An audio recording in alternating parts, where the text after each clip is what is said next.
He's with Fox Sports 1, right? And I don't even know who you're with anymore, man, because you're with everybody. Pac-12 Network. You got your own Sirius XM Pac-12 radio channel, 373 Monday through Friday. And a great host, I shall say. You did a great job filling in right here in this chair, Ryan Leaf. Thanks for coming back on the show, bud. Thank you. Really grateful for the opportunity. Wow, it was.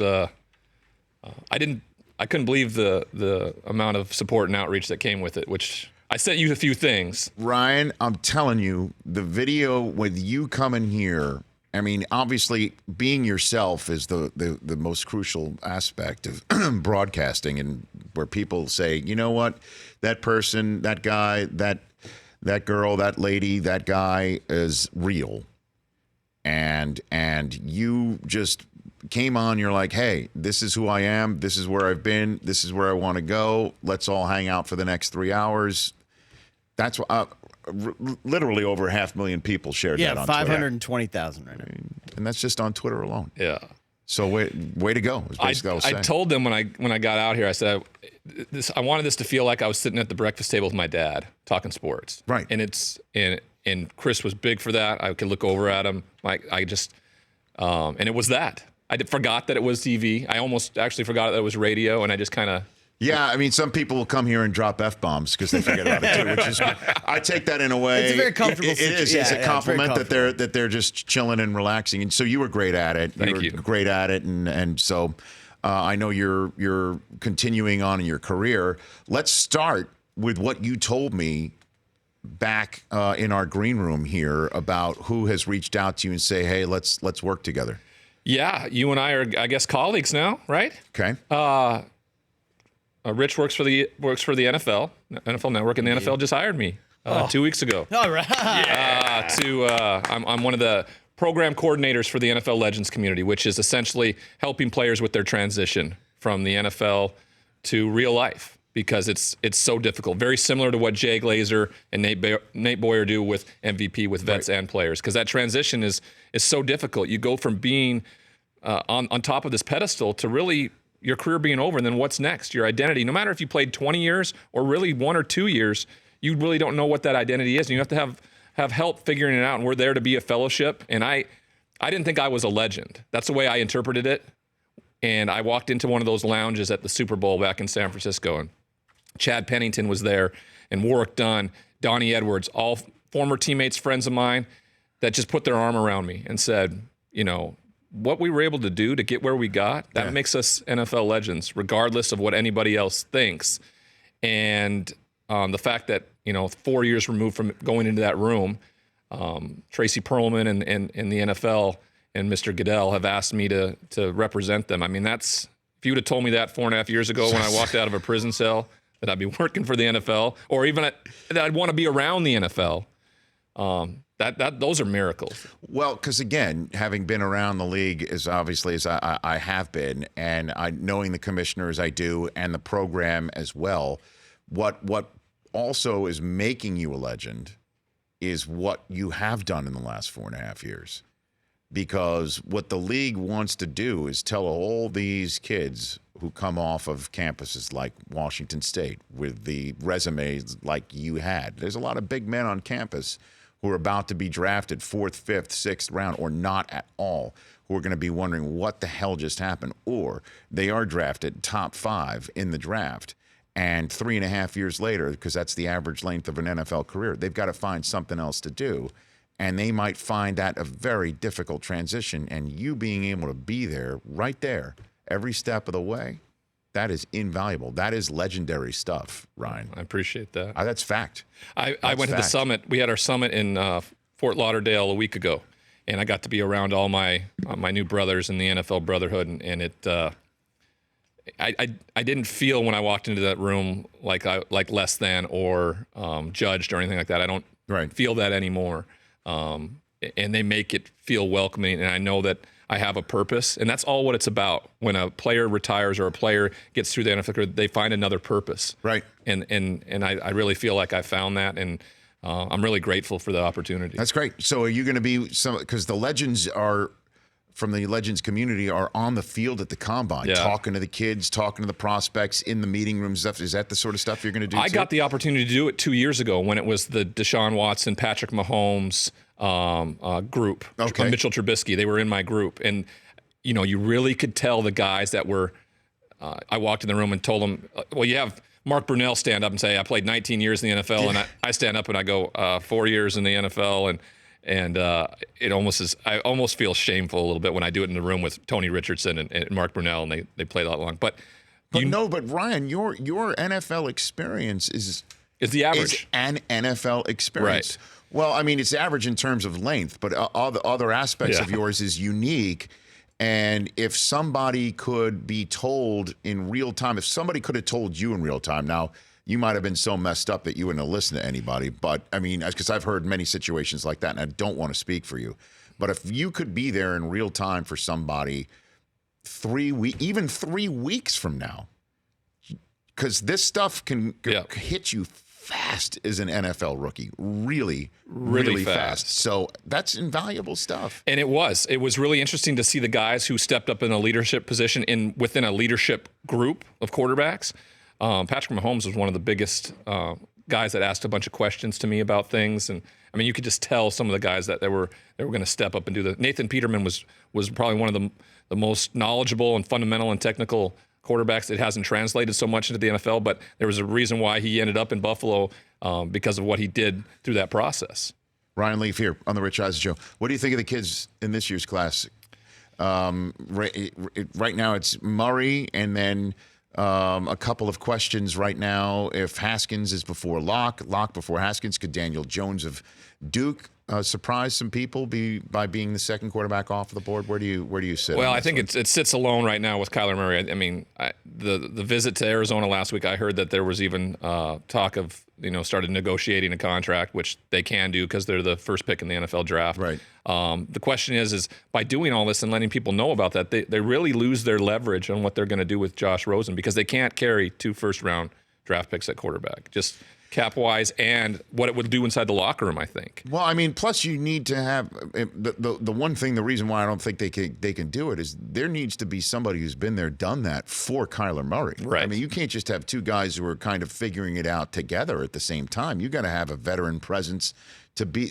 Not that Murray can't figure it out himself, but you do need to have that somebody there who's done it 6, 7, 8, maybe even more years than that. The talk when I was in San Diego was they were going to possibly bring in Warren Moon. He had been for you. Yes, he had been under Kevin Gilbride in Houston. Right. And would be there. Instead, they decided to go with just 2 quarterbacks on the roster, me and a young man named Craig Wheelahan, who hadn't really played or would play.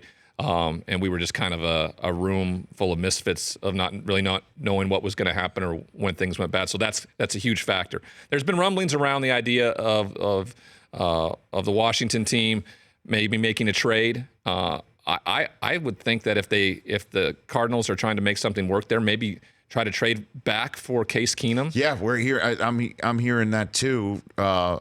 That's just that's a lot of player movement. It's a lot of player movement to go from Denver to Arizona, right, or to Washington. And then the funny thing is they both have the same agent. Kyler Murray and Case Keenum have the same agent. And Kingsbury. Yeah. It's becoming incestuous a little bit. Well, that's the way deals do get done. It is. Do you think that's a good fit for Rosen in Washington? Well, I think it would be great if he ended up in New York. I don't know how it's going to play out. The leverage isn't there for them to leverage any other team to get a first-round draft pick, maybe not even a second. I know that the Giants have a solid third-round pick that probably could work. I hope they do something like that, because then they can use the 6th pick and the 17th for a defensive lineman and offensive lineman and really build something. And they would get the quarterback that they probably should have drafted a year ago. Not taking anything away from Saquon Barkley and what he did, but franchise quarterbacks move this league. If they could do that, that'd be huge. It would be an ultimate win for the New York Giants. I just don't know if it's going to be able to get done. Some team's going to panic the last minute, probably offer up a bigger draft pick to the Cardinals to get the quarterback because they need one. I know the Dolphins are in need down there. Washington, like you talked about. The big question mark I have is Dwayne Haskins. I don't see how what he's done, not only last year, but all the way through the draft process, that doesn't put him at the top of the draft. And what I hear is he just keeps sliding backward and backward and backward. There's something that we're not we're not hearing. Otherwise, I don't know why this would be the case. I don't understand it because he's good people. Yeah. He's also a guy who threw 50 touchdowns in the Big Ten. Yeah. I mean, and he got better and better and better. He's physically, he fits the role one would think of a bigger guy who He can reminds me a stand lot in of the Jameis pocket. Winston size and kind of, it's not necessarily, he's not going to win any, Muscle Magazine awards, but Right. he's going to get out there and stand in the pocket and take hits and make throws down the football field, Yeah. which he did. And he led teams back. If it wasn't for him last year, they wouldn't even have been in the conversation for the college football playoff. They would have lost the Penn State game. Maryland. They would have lost the Maryland game for sure. So those two right there alone tell you what Dwayne Haskins and how important he was to that team. They would have lost the Michigan game too, right, Chris? Probably not that one though, Chris, right? Come on, man. Probably not. He's, by the way, I need to every now and then, if you don't mind, make sure they're not watching the Masters as opposed to listening to us. Right, Chris? Zach Johnson just hit an amazing my shot God. on 6. I think we're having a terrific conversation. What? No, gosh. See? That's funny. So let's talk a little bit about other things that you're up to right now. You're producing this show called Busts, right? Where's this winding up? Has this been picked up? Has it been bought? It hasn't been bought yet, but Okay. we had some good meetings in New York a week ago. Okay. A docuseries about busts. It's really important. I just like Google alerts came up on our computer, and the biggest headlines of the Google alerts today for my name is I was on top of the 100 biggest draft busts by USA Today. So every April, this is what happens, and the understanding of what the expectations are, and those who made it through untethered came out the other end. I want to hear from those guys. I want to hear how they did it. And I want to hear from the guys that are still struggling now. So who are the other guys that you're targeting? Well, I think Matt Leinart is a perfect example, right? When you talk about Matt, he's one of the greatest college quarterbacks to ever play. People really don't talk about his NFL career because he really found it. He was at peace with it. He took away the power from it. He got into broadcasting, really in the college football realm. He's really made a great name for himself, and he's a solid individual. I've spent a lot of time with him. I think he's a perfect example to help teach individuals how to deal with that. Where in my case, I just let it burn me to the ground, and I followed. And there have been guys like that, and there's still guys that are in that right now. They're living in that identity, and I thought it would be very interesting to hear their view. And also, I want to help them. Like if they're in a place where they're still struggling, just like the NFL Legends or the MVP program, we want to help them take the power away of that word, bust. It's a small, short walk from busts in the Pro Football Hall of Fame to busts as a draft pick. I mean, they're the same word, Right. completely different. So, a lot of interest from people. The funny thing is I'm going to be the one conducting the interviews, and I think that makes it important. It's the biggest selling point is because no one else probably can get the same information, or no one can call somebody else on their crap other than me because I did exactly the same thing, or was exactly like if somebody I'm talking to and I say, didn't it just absolutely kill you to walk off the field and have 10,000 people yelling at you that you suck, or when you walk down the street, somebody just offshoot 100 yards behind, bust. I mean, it has to affect you so much internally. And don't tell me you're strong enough to deal with it. I wasn't. I mean, it buried me in the idea that I was a failure and into depression to a point where I ended up in a prison cell because I had to self-medicate and numb that all away. So I think it's a very interesting concept. And I want and I hope that when we get through it all, each and every one of them who may still be struggling, that power's away and they find this peaceful, unchaotic life that I felt. And a big part of that, Yes. I wanted to talk to you about what this show did for me, right? People reached out. They watched that first 15-minute segment and just talked about when you filled in here. Yeah, the accountability part of it. And they've reached out and asked for help. And that's almost like the platform it would be like. That's amazing. And now it hasn't been easy, right? Because I have the ability to call them on their stuff. Like yesterday, I'm working with an individual who reached out and asked for help. And like the last emoji or the last text message I got from him was like, triple barrel middle finger emojis to me after I was calling him on some of his stuff. But then I heard last night he got into a detox center and is sober for the first time in 15 years or something like that. And not only that, I've had people reach out who are going into broadcasting and they're like, how could you do this? Because 4.5 years ago, if I'd have walked up to you and said, Rich, what about me hosting your show? I mean, I'm pretty sure you would have looked at me like, what? Yeah. Yeah. Yeah. Where does that start?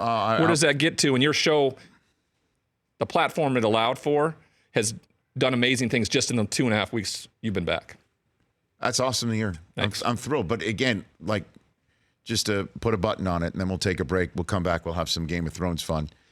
It's when you were texting me or DMing me or however we were communicating after you did the show, and you're like, "Hey, I appreciate the you coming on." I'm like, "It's what you did with the opportunity. I didn't do anything. I just said, you know what? That sounds great. I think you'll be great. You know, I've gotten to know you. I've seen your work. I've seen you come on this show. I've seen you on other shows. It's all good, you know. But it's what you did when you sat in this chair. I didn't tell you you should come on the air and you should bare your soul, Ryan. Or you can't do it without bearing your soul. That was your choice. That was your decision. That was your execution of it. That was your broadcasting style. That was you. You did it. So I just gave you the chair, man. Well, thank you for the opportunity. Well, I thank know you there's for a letting lot. me have it back. Only 500,000 people watched your video. You know, people go to the freak show all the time. Sometimes they just come to watch you push the red button down and self-implode. It's all right, everybody. Brockman's looking at me like, how can you make that about you? I know, how I can know. you possibly It's make a special that? gift you have. Thank you. It's a I special really gift. appreciate that. It's a special gift. You know what, Chris? Thank you. I know what it's like, Rich. I mean, you're talking about see, now he's making Ryan about me, about him. About him, exactly. What the hell? I'm sitting next to the He doesn't king. say much, but when he does, it's about him, Exactly. right? Ryan's Like picked up on yesterday, that. him saying that he's a musician. Oh, we'll talk about that later. I'm a musician. I listen to music. There you Does that go. work? Thank you. Thanks. Yes. All right. No, all you that's gotta exactly do is, what Mike all you got to do is. is just press some buttons. Yeah. You're a musician. Press the button. Uh-oh. All right.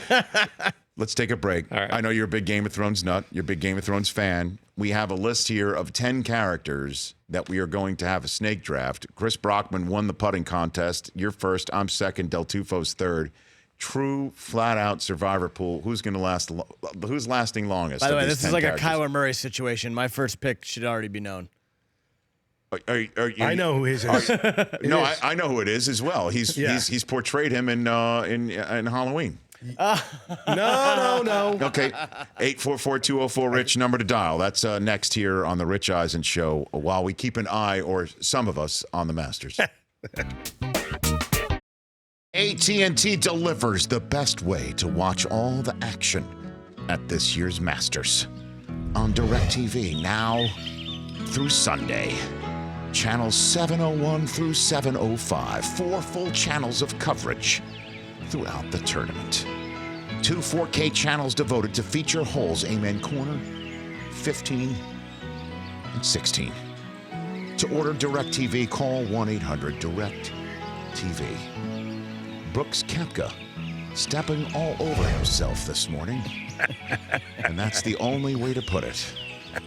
He's 4 under. 3 back of Bryson DeChambeau. 2 back. DeChambeau bogeyed 7. Oh, my gosh. Phil alone in second place. Phil alone in second place, 5 under. Francesco Molinari, who also sounds like, I think, one of those cars from Cars 2. Molinari. He's my pick. Francesco Molinari? Yep. Is that right, Ryan Leaf? Yeah. Okay. He's tied with Jason Day and Brooks Koepka. There we go. Do it. Greatest Sunday ever? You know what? We were talking about that. It's tough to beat a Super Sunday. Sean McVay, Rams head coach, here on the show, coming up hour number 2. It's tough to beat, Championship Sunday? What Usually other like Sundays are Kentucky there? Derby Saturday. It's a Saturday. This is pretty special. But again, we're talking about a Masters championship, a green jacket being slipped on, and then one of the most iconic television shows of the 21st century coming back for a finale that the whole world is literally waiting for. I think it's the last great show we're all sharing together at once. Right? Because everything else, I think... That's not a reality competition series where somebody's Right, singing yeah, behind exactly. a mask or Right. somebody's singing behind a chair or somebody, right? I'm just saying this is a real shared experience between Of a TV between show. all of us of a TV show. Like, It I think is. going forward, it's either a streaming service, you're just kind of watching whenever. Right. Or other than the Rich Eisen show, right? I mean, you Obviously. have no idea how many people are settling around couches right now and telling children, shush. Rich Shush. is about to choose Game of Thrones characters with Mike Del Tufo and Chris Brockman with Ryan Leaf sitting in the middle of all of it. It's all happening. I mean, I literally just pulled a conversation out of American ether right there. All right, so we have here 10 character names. They're very, very popular, big names here. Ryan, you're going to help the process if anybody needs a phone a friend situation. Good. Ryan's going to comment. You can provide some commentary. I knew all that. I knew all that. That information was going to be you can give important analysis one day. Yes. So basically, we've got a list of 10 characters. We're about to have a draft. Who's going to last the longest? And if they last through episode 1, that's 1 point. Okay. Episode 2, that's 2 points. Episode 3, 3 points. And it adds up like the NCAA tournament. I like it. Okay. I like it. All the way through. There's 6 episodes, correct? 6, correct. Do we want to do a bonus for winning? I guess it's 6 points for surviving episode 6 too, right? If you win the whole thing, if they win, Oh, yeah, I guess that's the way we got to do it. bonus. All right. So the characters are the Night King, Queen Cersei, Arya Stark, Samwell Tarly, Sansa Stark, Tyrion Lannister, Bran Stark, Jaime Lannister, the Kingslayer, Jon Snow, and Khaleesi, the Mother of Dragons, Daenerys Targaryen. Those are the 10 characters. You can't name any bigger characters right here in this. Well, Tarly makes it Okay, better. so exactly. Brockman, you have the first overall selection. We have 4 minutes to complete this. You're on the clock. I have the Go. first overall pick. This whole series is about him. He will win at the end, Jon Snow.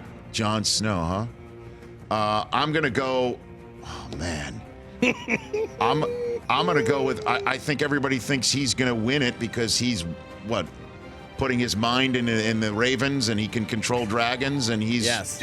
I'm gonna do Bran Stark. All right. I think. What do you Night think? King. Would you like that one? I like that one. I think that him falling off the roof or getting pushed off the tower in the first episode to him being the guy on the Iron Throne at the end, or just seer of all at the end. I think it's a And good, by that's a the- good chance. And by the way, if it winds up that he's been dead all along, that doesn't count against me. I don't want to hear that. All right, like he died when he fell off the. go for it, Mike. Go for Night it. King. Night King. And then you go With, you go once again. And the reason why I'm going the Night King. No, you think he's going to snake. last? He's going to last every episode. So that's not a Daenerys. bad one. Targaryen. Mike, you're taking Daenerys. Okay. Yep. Okay. Okay. So the Night King's off the board, and Daenerys off the board. Snow's off the board. I took Bran. I'm going to take Tyrion Lannister. I'm gonna take Tyrion. Nice one, Rich. Tyrion. I like my team right now. I What do you do. think? I like your Bran team, too. Stark and Tyrion Lannister. I like my team. I just want, and I hope that the producers and the writers have kept Tyrion around for the entire. I don't want to be cheated out of Tyrion Lannister on the last season. He is every scene that he is in. Peter Dinklage is phenomenal. Unbelievable. Okay, Brockman, you All go. right. You go two now. Here's it. This next guy is in no way, shape, or form going to be on any type of battlefield, so I can't see him dying at all. Samwell Tarly. That's a good one. I And like then it. also, I'm going to take the Queen of Winterfell, Sansa Stark. Okay. Now I go, huh? Rich, your last pick. I think all the Lannisters are eating it, and everybody thinks Arya Stark is going to eat it too, Why? Why do people think Arya is? because she's She's gotten too big for her she's going britches. to be like her dad, Right. making the wrong moves and paying for it. She wants to finish her list. Nonetheless, I'm taking her. I'm taking her Good because I for- think that- I think the other Lannisters that are right eating there it. solidified your team. it did. It's sewn up right now. Okay. Del Tufo, Mike? last pick. All right, so you have Cersei or Jaime left. Cersei. Okay. Ooh, Del Tufo. Jaime Lannister left on the board. The Kingslayer. Yeah, I think he's going to Del eat it Tufo, too. you have a badass team. So Del Tufo's team is the Night King, Queen Cersei, And Daenerys. And Daenerys. and Khaleesi. And She's Mother got of both Dragons. queens. Nice. Brockman's team is Jon Snow, Yeah. and then you went back good to team, back, too. and then you went back to back with Sam Tarly. Sam Tarly and Sansa. Good pick, Sansa. because he's going to last. And I go with Bran, Tyrion, and Arya Stark. yes. Who do you I- think's winning? I don't Who's got know. the most points? That's tough. I think you're going to win. Thank you, Ryan. I do think that Arya Stark is this show has turned into a female-driven show, and I agree. And I That's believe true. a female character is going to be on top when it's all said and Well, done. all I know is that if Arya Stark is there as the hand to Bran with Tyrion Lannister raising a glass after they whip the Night King. I think we all win. No, I win. Oh, That's you my win. three. You That's a win. 3 for right, 3. Right. I think we all win, though. I think we he's all right. win, I think yeah. we all win We do, because 'cause of If that's how the it answer, ends. we all win. Good to see you, Ryan Leaf. Good to see you. At Ryan D. Leaf on Twitter and Instagram. Congrats on the NFL gig. Thank you, sir. For more of The Rich Eisen Show, tune to Audience Channel 239 on DirecTV for free on BR Live or download the Rich Eisen Show app.